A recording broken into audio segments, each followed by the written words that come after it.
Dear student, अस्सलाम वालेकुम। आज की हमारी टॉपिक है हज़रत इमाम जाफ़र सादिक। हज़रत इमाम जाफ़र सादिक के हम रीडिंग करेंगे और आप लोग जो बुक खोलें और पेज नंबर आपको मैं बता देता हूँ। पेज नंबर 8 पे आ जाए। पेज नंबर 8 पे आ जाए। हज़रत इमाम जाफ़र सादिक लिखा हुआ है, ठीक है। अब इसकी हम रीडिंग करेंगे। हज़रत इमाम जाफ़र सादिक अलैहिस्सलाम सन 80 हिजरी में मदीने मुनव्वरा में जाओ। इमाम जाफर सादिक अलैहिस्सलाम सन 80 हिजरी में मदीने मुनव्वरा में पैदा हुए। संदन वालिद जो नालो इमाम मोहम्मद बाकर अलैहिस्सलाम आहे। उनके वालिद का नाम इमाम मोहम्मद बाकर अलैहिस्सलाम है। संदन निस्बी सिलसिलो चौथी पीढ़ी में हजरत अली करमल्लाहु वजह से मिले तो उनका खानदानी निस्बी कहते हैं खानदानी को। खानदानी सिलसिला चौथी नस्ल में, पीढ़ी कहते हैं नस्ल को, चौथी नस्ल में हजरत अली करमल्लाहु वजह से मिलता है। दोबारा देखें, आपका या उनका खानदानी निस्बी माने खानदानी कहेंगे, सिलसिला चौथी नस्ल में हजरत अली करमल्लाहु वजह से मिलता है। आगे पाण इब्तिदाई तालीम पांजे दादे हजरत इमाम ज़ैनुल आबिदीन का वर्ताओ। आपने इब्तिदाई तालीम अपने दादा हजरत इमाम ज़ैनुल आबिदीन से हासिल किया। वर्ताओ माने हासिल करने को कहते हैं, हासिल किया। पांजे दादे के वफात का पोए पांजे वालिद दरस में शरीक था। अपने दादा के वफात के बाद अपने वालिद के दरस में शरीक हुए। तालीमी जो सिलसिलो जारी रखे हैं और तालीम का सिलसिला जारी रखा। पांजे दादे वालिद के सोबत तालीम मां फेज पिरायो। अपने दादा और वालिद के सोबत से वालिद के सोबत और तालीम से फायदा हासिल किया। अच्छा, फेज माने फायदा कहेंगे और पिराया माने हासिल किया। अगला पैराग्राफ, इमाम जाफर सादिक पांचे वक्त या बड़ा आलम ऐं पक्के हुआ। इमाम जाफर सादिक अपने वक्त के बड़े आलम और पक्के थे। केतराई मशहूर आलम ऐं पक्के फैज़ हासिल करने लाए वटन अची रहंदा हुआ। कितने ही, केतरा माने कितने कहेंगे, ई माने ही कहते हैं। कितने ही मशहूर आलम और फकीर फैज हासिल करने के लिए, लाए माने के लिए कहेंगे, वटन वटन कहते हैं उनके पास, फैज हासिल करने के लिए उनके पास आकर रहते थे। अची माने आकर कहलाएंगे, आकर रहते थे। उन्होंने पक्के हनफी जो बानी इमाम अबू हनीफा रहमतुल्लाह, पक्के मालिकी जो बुनियाद विजन इमाम मालिक रहमतुल्लाह, दुनिया के मशहूर मुफक्किर किमादान नजूम रियाजी जो माहिर अबू मूसा जाबिर बिन हयान जा नाला जिक्र लायक आहिन। उनमें पक्के हनफी के बानी इमाम अबू हनीफा रहमतुल्लाह, पक्के मालिकी की बुनियाद रखने वाला इमाम मालिक रहमतुल्लाह, वो दुनिया के मशहूर मुफक्किर किमादान नजूम और रियाजी के माहिर अबू मूसा जाबिर बिन हयान के नाम काबिल जिक्र हैं। अब ये सेंटेंस जो है आपका बहुत इंपॉर्टेंट है, किसके लिए, फिल इन द ब्लैंक्स के लिए। कैसे फिल इन द ब्लैंक्स आएगी ये मैं बता देता हूं। इमाम अबू हनीफा कहेंगे पक्के हनफी जो बानी देश हो। पक्के हनफी की बानी कौन था, इमाम अबू हनीफा। पक्के मालिकी की बुनियाद रखने वाला देश था। पक्के मालिकी की बुनियाद रखने वाला कौन था, इमाम मालिक था। इसी तरह ये नियाजी, ये कहते हैं मुफक्किर किमादान और नजूम और रियाजी के माहिर कौन थे, इमाम अबू मूसा, इमाम अबू मूसा जाबिर बिन हयान। ये आपके तीनों जो नाम है आपका फिल इन द ब्लैंक्स के लिए आ सकता है। ये इमाम मालिक और इमाम अबू हनीफा, ये कई बार आपको मैं बता दूं द बोर्ड के पेपर में आ चुका है और आप इसको थोड़ा सा पॉइंट नोट कर लें ताकि ये आपके फिल इन द ब्लैंक्स बन सकती है। आगे देखें क्या कह रहा है तीसरा पैराग्राफ आपका इंपॉर्टेंट है, तो तर्जुमे के लिए भी आ सकता है। आगे देखें, इमाम जाफर सादिक दीनी मसइलनि जे तहक़ीक़ ऐं छंछाण करे उन्हनि ते क़ुरान ऐं हदीस जे रोशनी में फतवाऊं ॾिना। इमाम जाफर सादिक दीनी मसले के तहक़ीक़ और छानबीन करके, छान माने छानबीन कहेंगे, छानबीन करके उन पर कुरान और हदीस के रोशनी में फतवे दिए। तदन दीनी फतवान फैसलन ऐं दीनी समझण अॻिते हली बाक़ाइदा फ़क़ीह जी सूरत अख़्तियार कई, जेका फ़क़ीह जाफ़िर जे नाले सां मशहूर आहे।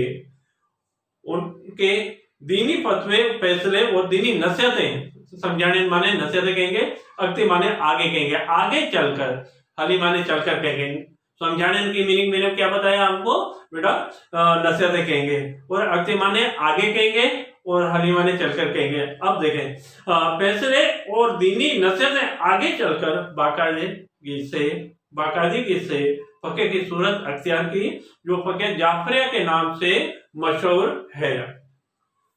अगला, सदर नीरज तालीम में की अहम गाली हुई है। आपकी दी हुई तालीम से कुछ अहम बातें ये हैं। अच्छा, पेज नंबर 9 पे आ जाए। ओके, अच्छा, नमाज पढ़ो उन्नते हमेशा कायम रहो, शाकांत नमाज दीन जो मजबूत थंबो आए।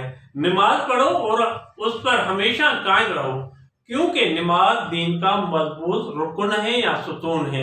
ये भी आपकी खाली जगह सेंटेंस है, आपका खाली जगह बन सकता है। ये नमाज दीन जो मजबूत देश आए, क्या कहेंगे, थंबो कहेंगे। अच्छा, जहां ऐसे भी कह सकते हैं देश दीन जो मजबूत थंबो आए, और हम क्या कहेंगे, नमाज है। ये आपके ब्लैंक की पॉइंट है।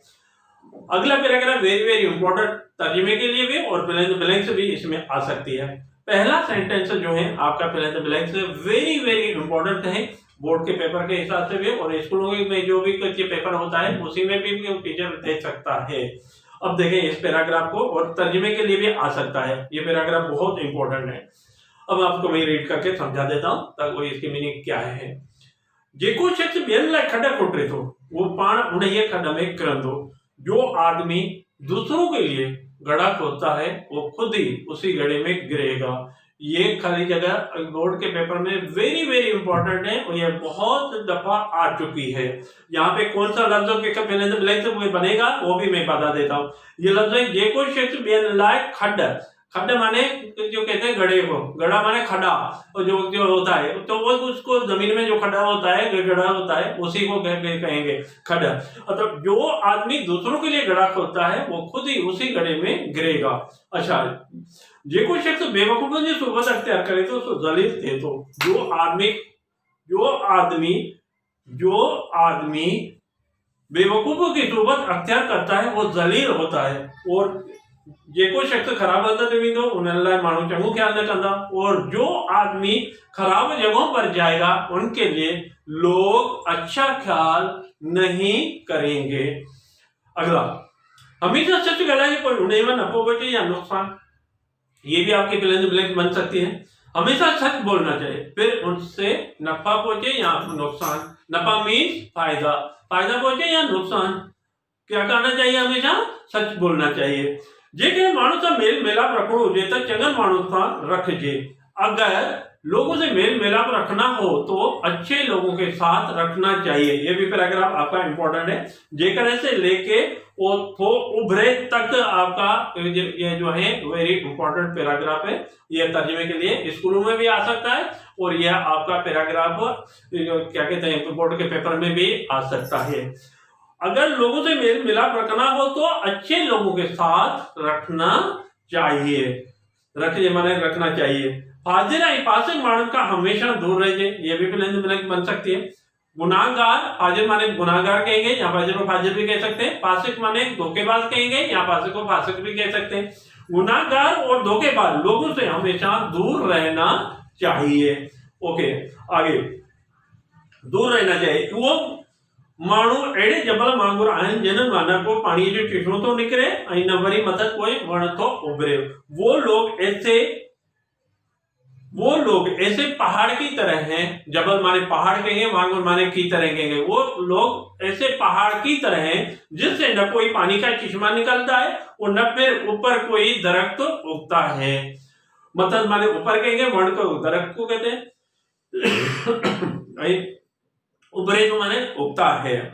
दोबारा इसी सेंटेंस को जरा सा देखिए।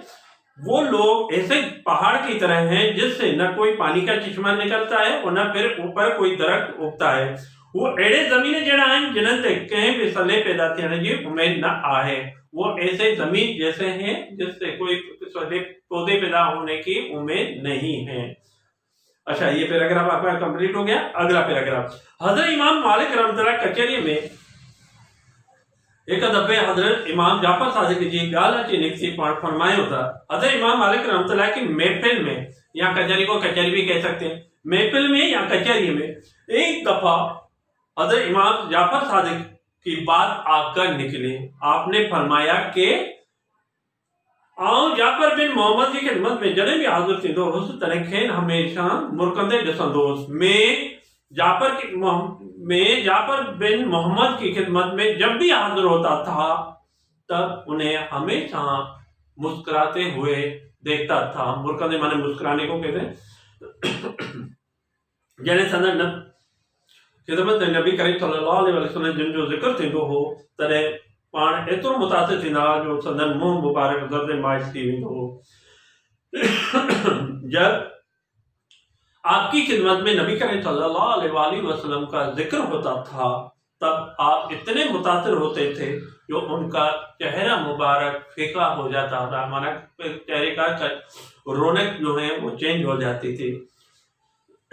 आम न्याय घणो संदन खिदमत में हाजिर थी दोस्त में निहायत या बहुत ज्यादा उनकी खिदमत में हाजिर होता था। अगला पैराग्राफ, पाण सदाई नमाज पढ़ंदे ॾिसण में ईंदा हुआ या रोज़े जी हालत में कुरान मजीद पढ़ंदे ॾिसबा हुआ। आप हमेशा, सदाई माने क्या कहेंगे, हमेशा हमेशा नमाज पढ़ते हुए देखने में आते थे या नजर में आते थे। ॾिसण माने देखना कहेंगे या नजर भी कह सकते हैं, आते थे या रोजे की हालत में कुरान मजीद पढ़ते हुए नजर आते थे। संदन दिल में अल्लाह ताला की जात का सवाल, अल्लाह ताला जी जात का सवाल पे नंबर 10 पे आ जाए। अल्लाह ताला जी जात का सवाल भी किन्हनि जो भी कौन हो। फिर वापस आ जाए 9 पे, आखिरी लाइन, उनके दिल में अल्लाह ताला की जात के अलावा किसी का भी, दूसरे किसी का भी, अल्लाह ताला की जात के अलावा दूसरे किसी का भी खौफ या डर नहीं था। खौफ माने डर कराएंगे, डर नहीं था। लास्ट पैराग्राफ, हजरत इमाम जाफर सादिक वॾा सखी हुआ। हजरत इमाम जाफर सादिक बड़े सखी से जेको मुस्तक़ ज़रूरतमंद वटि ईंदो हो उनजी मदद अहिड़े नमूने कंदा हुआ जो माण्हुनि खे उनजी ख़बर ई कान पवंदी हुई। जो मुस्तक़ माने हक़दार, जो हक़दार और ज़रूरतमंद उनके पास आते थे, वटन माने उनके पास कहेंगे, उनके पास आते थे, उनकी मदद इस तरीके से करते थे जो लोगों को उनका खबर ही नहीं पड़ती थी।